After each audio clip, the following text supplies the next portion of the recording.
So the Hamilton Ticats lose 43-40 to the Toronto Argonauts on Thursday night. A last-second field goal that wins the game for Toronto and ends the Hamilton Ticats 2012 season. And Steve, does this not sum up the Ticats season in a nutshell? Just unbelievably. And the fact that it was a field goal on the last play of the game, less than a week after, you're really essentially celebrating Paul Osbaldiston's famous field goal on the last play of the game. To have the opposite result and to have it come after you'd made such a great comeback, and the defense had actually, on the penultimate series of the Argos, had actually made a really good stand, forced them. I thought it was a bad decision on the Argos' part to throw both times, and so did you, but they used up 27 seconds or something, and then the Ticats ended up tying it and didn't overtime loom, and I'm thinking, for sure, this is a great comeback. I wouldn't have called it a miracle comeback, because you're playing against, you didn't even play the second string guy very long. What'd they play him? 9 minutes, 11 minutes, something like that, till they get the 17-point lead. And then they go to the number 3 and the number 4 quarterbacks. Ticats didn't even use their number 2 all year.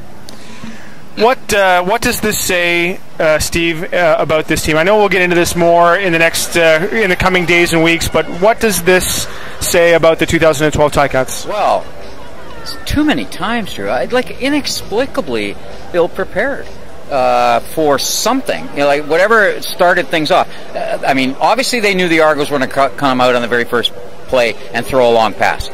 But I'm sure, like me, they expected that to go to Chad Owens so they could break the record early and get out of there. Comes to Inman, yes, it was offensive interference, but from that point on, it just looked like the Ticats weren't ready to go. Pick 6, the defense actually wasn't all that bad early, because it was really the offense that basically handed them 14 points right off in the first half.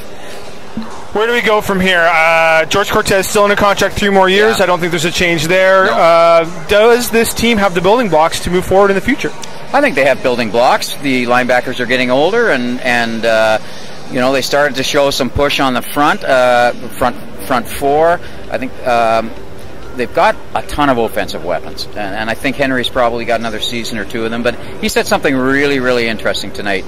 You don't get these opportunities very often. And by that he means a 41 to however many touchdown passes through. They had 3 of the great individual seasons of all time on this team. Chris Williams sets the franchise record. Henry sets the franchise record. And Luca Conchi quietly had one of the greatest at least field goal kicking years in CFL history. And they don't win. And they don't win the close ones. There's something with the DNA of this team. I don't know what it is. I'm not sure it's just the front 4 and the back 5, although that's where you got to start. That's where you have to start. Make sure to check out Friday Spectator for a full game report, and obviously we'll dissect this loss and this team in the coming days and weeks. Reporting from the Rogers Center with the Spec Steve Milton, I'm Drew Edwards.